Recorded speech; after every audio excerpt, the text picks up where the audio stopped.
Mtazamaji, ni tarehe 4 mwezi wa 12 mwaka 2018. Hujambo popote pale ulipo na karibu kwa taarifa za MBIU ya KTN. Jina langu ni Mary Kilobi Atuoli. Tupate vidokezo.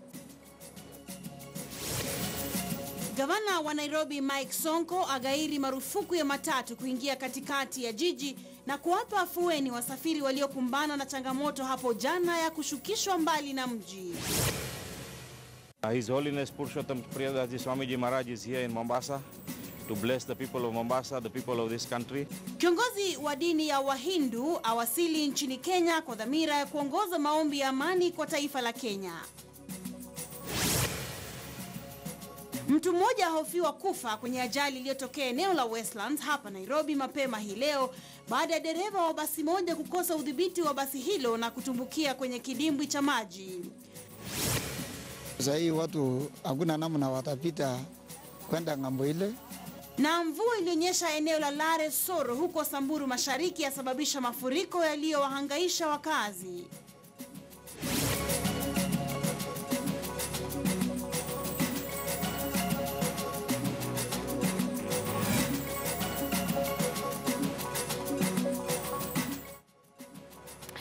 Na mtazamaji, karibu kwa taarifa kamili. Abiria wa usafiri wa umma wa jijini Nairobi wamepata afueni baada ya gavana Mike Sonko kutangaza kuondolewa kwa marufuku ambayo iliwekwa ya matatu kutoingia katikati ya jiji.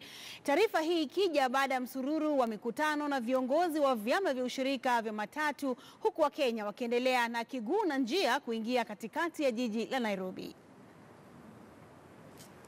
Jumanne asubuhi wa Kenya jijini Nairobi wakiamkia awamu ya pili ya kiguu na njia. Leo mambo si mbaya sana kama vile tumeona, lakini mimi kitu moja ningetaka kusema ni kwamba hii serikali imetufinyiria sana. Yakiwa matokeo ya marufuku ya magari ya usafiri wa umma katikati ya jiji. Pasi na wengi wao kujua gavana Mike Sonko aliyeharamisha magari hayo kuingia jijini aliamkia kubatilisha hatua hiyo.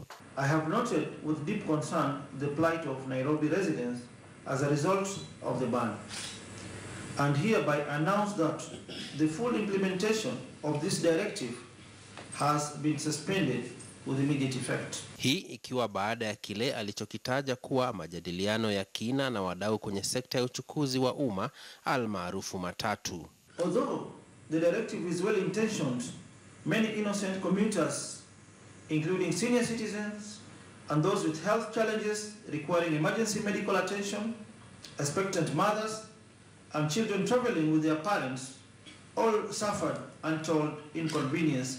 Tushasikizana tukasema magari zote kuingia town ni magari tatu pasako. For example, kama ni Embasava zitaingia 3, kama ni Buruburu Sako zitaingia 3, si kama kitambo. Awali seneta wa Nairobi Johnson Sakaja alifika mahakamani, lakini marufuku ya matatu jijini ibatilishwe. Kitu ambayo inaitwa jam imekuwa sugu sana katika hii Nairobi. Hata wakisema waondoe mabasi, jana nilishuhudia kwamba wakisema wameondoa mabasi, lakini mtindo ulikuwa ni ule tu.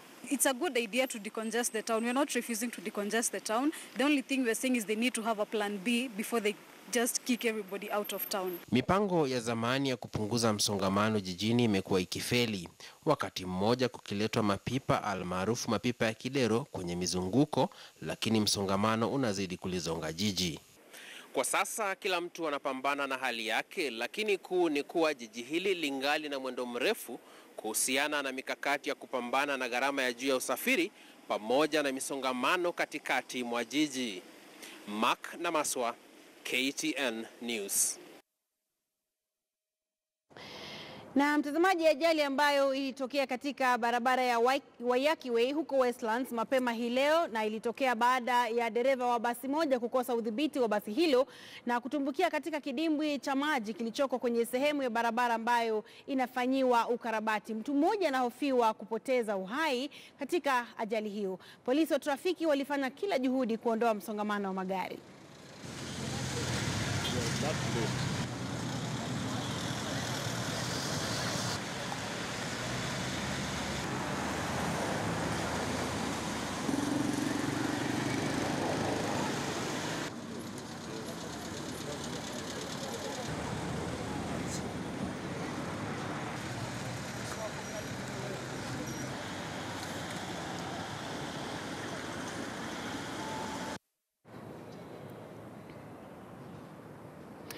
Na takriban lita 5,000 za pombe haramu aina ya chang'aa zimemwagwa na wakazi wa eneo la Riverbank katika mtaa wa Kayole jijini Nairobi kwenye operation maalumu ambayo ilifahamika kama Punguza Ulevi Kayole.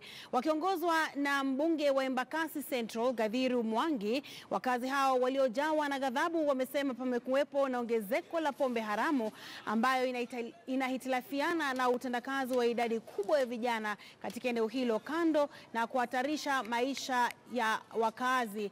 Maafisa wa usalama hata hivyo wamelaumiwa kwa kuzembea katika kukabiliana na pombe hiyo ambayo inadaiwa kutengenezwa kutumia maji taka. Washukiwa wa kutengeneza pombe hiyo walitoweka. Haya yanajiri majuma machache tu baada ya watu 4 kuripotiwa kufariki baada ya kunywa pombe haramu katika eneo la Mutindwa mtaani Umoja. Ndio tunapata drums more than 30 ama 50 drums zenye zimejaa chang'aa yenye inaua watu. Na nikifuata hapa nimejua hiyo chang'aa inapikiwa hapa alafu inapelekwa Soweto mahali kunaitwa Malaysia kwa mwenye club anaitwa Jane. Na askari wanamjua, wanajua hiyo club. Juzi nikapata story kuwa ati watu wakikunywa pale Malaysia, mtu akikufa sababu wanakufia hapo, anawekwa kwa gunia, anarushwa kwa hii mto iko hapa nyuma yetu. Na leo nikasema leo hata kama kuna mahali nilikuwa naenda venye nimepata mahali pombe iko, nimesema stoki hapa mpaka nihakikishe tumemwaga yote na tumemwaga pombe yote. Tulikuwa na matanga hapa, mheshimiwa wetu Benja Dongs akakuja na akasikia harufu ya pombe na akatuambia atoki huku leo kama hajajua hiyo pombe iko wapi, na tumeshikana na yeye, tumemobilize wananchi na tumeimwaga yote na tumekataana na pombe kutoka leo. Kila mahali ikipikwa tu tutakuwa tunafanya hivi, sababu vijana wetu wameangamia kwa pombe, mabwana zetu wameangamia kwa pombe, watoto wetu ni kulala kwa mitaro, hawana kazi ya kufanya, asubuhi saa 12 wanaraukia pombe. Tumekataana na hii kitendo ya pombe na kila mahali ikipikwa tutakuwa tunaimwaga hivi. Asante. Mama wa Taifa Bi Margaret Kenyatta amezindua kwa mara nyingine mbio za marathon, First Ladies Half Marathon, ambazo lengo lake huwa ni kuokoa maisha ya wanawake wajawazito wakati wa kujifungua. Mbio hizo ambazo zilipumzishwa kwa miaka 2 zinarejea ili kuendeleza ajenda ya kuimarisha kampeni za kupambana na maambukizi ya virusi vya HIV kutoka kwa mama hadi kwa mtoto. Shughuli ya leo ilikuwa kitambulisho cha mbio hizo zitakazofanywa mwaka ujao wa 2019. You raised me out. Remember? I don't know.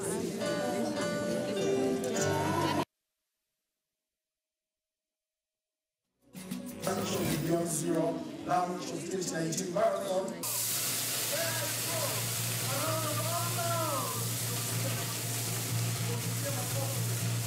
Number 002, Excellency. I urge us all to learn to value, support and appreciate the hopes, aspirations and dreams of all persons with any form of disability. Let us celebrate the fundamental dignity and beauty of human life in all its diversity. Our work will require stepping up our joint efforts, rededicating our energies, and building our collective resolve towards a healthier and better future for Kenyans. I now declare the Beyond Zero Marathon 2019 officially launched.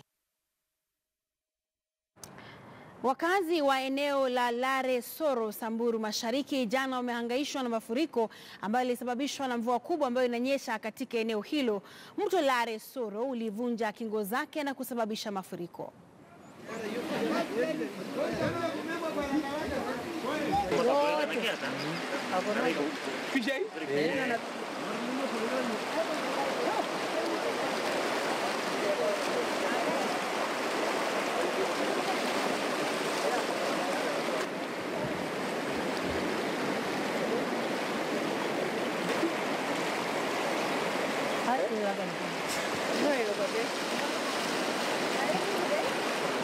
Leo ama masiku karibu kadhaa imepita, tumeanza kupata mvua na mabarabara hapa kwetu imekuwa mbaya sana. Barabara ipitiki, ukikuja laga kama hii watu hawezi kupita.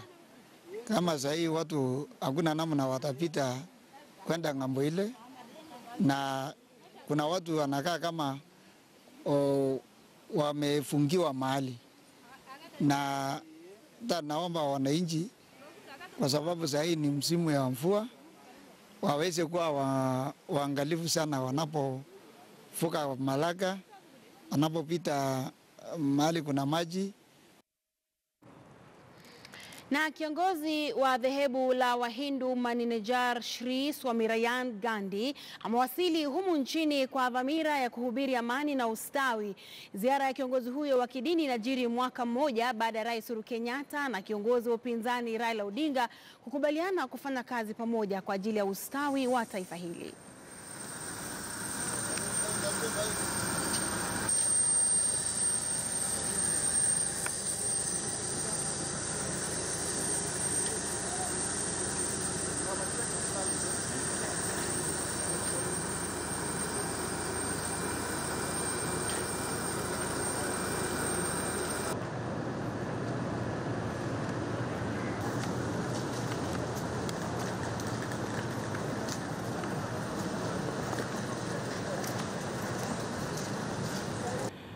His Holiness Purushottam Priyadaji Swamiji Maharaj is here in Mombasa to bless the people of Mombasa, the people of this country.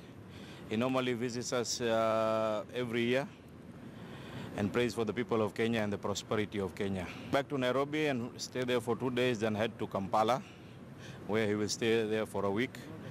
In January, early January, he's going to Tanzania, Dar es Salaam, and he'll be there for a week also.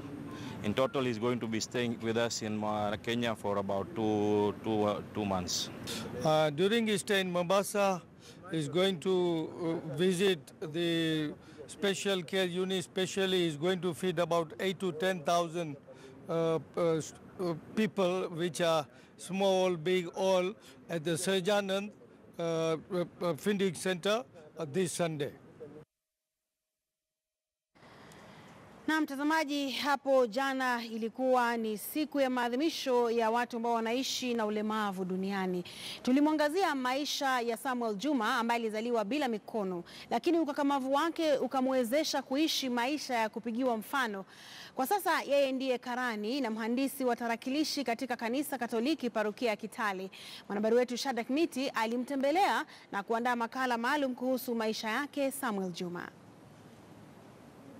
Samuel Juma alizaliwa mnamo mwaka 1986 kijijini Moi Farm, Kitale, katika kaunti ya Trans Nzoia.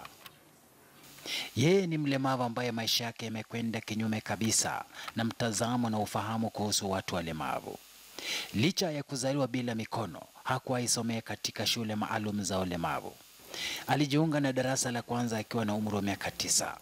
Alishiriki vipindi vya masomo, michezo, mitihani na shughuli zingine za shule sawa na wanafunzi wengine wa kawaida wasiokuwa na ulemavu. Sometimes in life, some kids used to laugh at me, but it reached a place that I realized that they are kids, and one time they realize it. So I don't get ashamed for anything. I don't feel anything. I'm just okay with life. Something that encouraged me so much is about my family. I used to participate in all family chores, like fetching water, cleaning my own clothes, everything in the family, playing with the neighbors. I used to be very strong, and I used to fear nothing. So even my colleagues, sometimes they used to respect me because to some extent I was extraordinary, because I used to do something that they cannot do. Katika masomo yake ya shule ya msingi hakuwahi kutumia wala kutegemea kalamu na vitabu. Yeye alikuwa tu akiandika sakafuni akitumia mguu wake.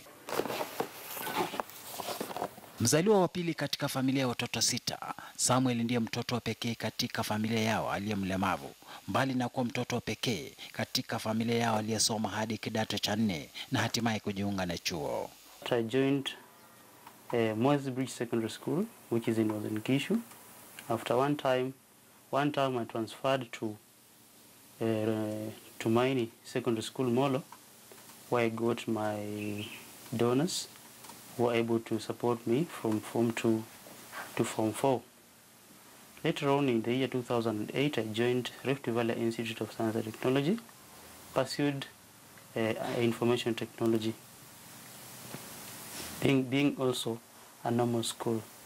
In my lifetime, I've never attended any special school That's why I'm able to interact with anybody, do anything with anyone. Kutokana na hali kwamba hakuzaliwa na mikono, hakuwahi andika chochote akiwa darasani. Alitegemea kuwasikiza waalimu na kisha kuhifadhi kumbukumbu zote akilini mwake, ila baadaye alijifunza kuandika akitumia mguu wake. It was a challenge because I went to a normal school where the floor is dirty. I have no special chair. I used just to stay listening to the teacher, reading other people's notes, but during exam time, I used to do exam. Memories are very sharp. If you tell me something today, I'll not forget it. I used not to write. I used to listen. But I transited from listening to writing in a day. Samuel anaongeza kwamba kinyume na mtazamo wa wengi, alipokuwa shuleni alishiriki michezo yote na mashindano mbalimbali yaliyohusisha wanafunzi wasiokuwa walemavu. I used to run 100 meters and 200 meters, normal races. And football, I used to play number 7, very strong. And I can run very fast. Yeah. And it's not easy for you to take me down because I'm very much balanced. Juhudi na panda shuka kwenye safari yake masomoni zilimwezesha kujiandaa vyema kwa ajili ya majukumu ya baadaye. Kwa sasa yeye ni karani katika parokia ya Kitale ya kanisa Katoliki. Wakubwa na wafanyikazi wenzake wamemtaja kuwa mchapakazi wa kutegemewa.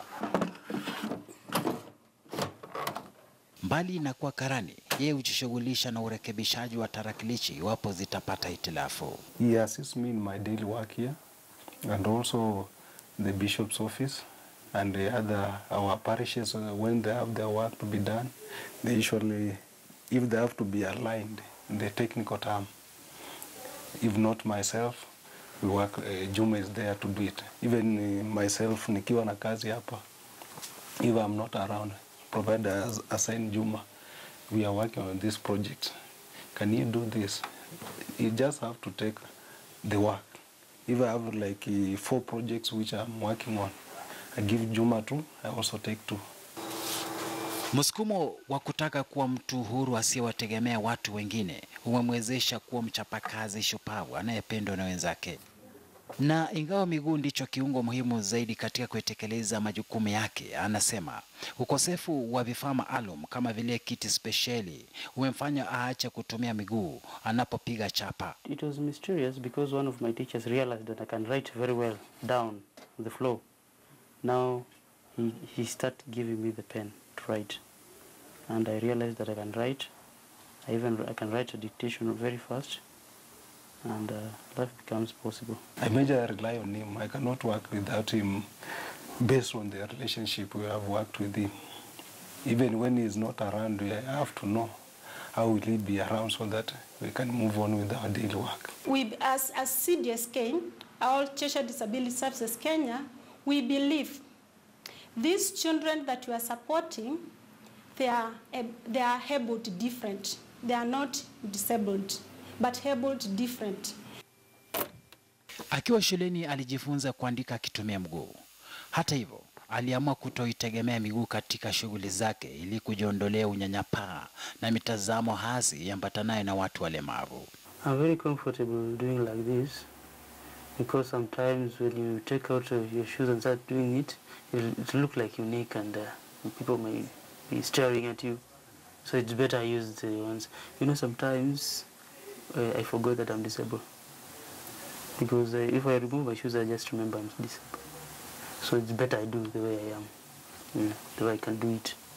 And in fact, I find it very fast. It's just the light that is making me to see very well here. But I can do it. Mojawapo ya siri ya ufanisi wake ni uwezo wa kujifunza mambo na mbinu mpya za kufanya mambo bila kung'ang'ana. I only practice what to do in a day. I don't use 2 days. I can even decide to practice combing my hair using my leg in a day, and I'll do it. I don't use 2 days. In fact, changing the ink, I used to use my leg here, but I only use a day to transit from leg to hand. Kung'aa kwa ndoto yake Samuel kulichangiwa zaidi na wahisani waliomwezesha kuyakamilisha masomo ya shule ya upili na chuo cha ufundi cha Rift Valley alikofuzu na stashahada katika teknolojia ya habari na mawasiliano. I wanted to become a computer engineer, just software part. In fact, most of the things I do here is software engineering. Most of these offices, I can do networking. I can do anything to do with software. anything because it's my profession. This is just an added advantage that I can work with the computer with nothing to disturb. We took him to primary school, and Samuel Juma proved to us that disability is not inability, because he kept on performing well, and he was very positive in class works, and in exams he used to pass very well. In fact, in Standard 8 he passed well, and he transited to secondary school, where again he did very good. Licha ya kuajiriwa na kanisa Katoliki parokia ya Kitale, anahisi jamii ngali inawabagua watu wanaoishi na ulemavu, hasa katika masuala ya ajira. It's unfortunate that there's no any African man who has realized that I can do something ever in my history. In fact, I used to fail all interviews. Reason? The attitude of the interviewer. The worst experience is the one that we were called at Nakuru National Library for an interview. So we applied for an interview, then went there. I was lied that there's no interview, and there was interview. I didn't go far. I just roam around, came back again and found people doing the interview. The reason why I was told there's no interviews was because of my physical appearance. So they just judge me and tell me, no, my friend, it was not today. Yes, you've been shortlisted, but we shall call you. We have others whom we've linked with the employers in the society, because we've been able now to talk with the employers. We've been able now to approach employers, create awareness, and do disability equity training to make sure that the organization is disability friendly. People, I know everyone has the potential. Juma has exceptional potential, because he does even where other people have everything cannot do. He can do whatever which you cannot imagine, especially when it comes to professional, technical work generally. Mnamo mwaka 2012, Juma alimuoa mpenzi wa muda mrefu, Vivian Chepkorit, aliyemfahamu akiwa kipenzi chake tangu walipokuwa katika shule ya upili. When I joined college, she used to follow me back to school, and she was very caring.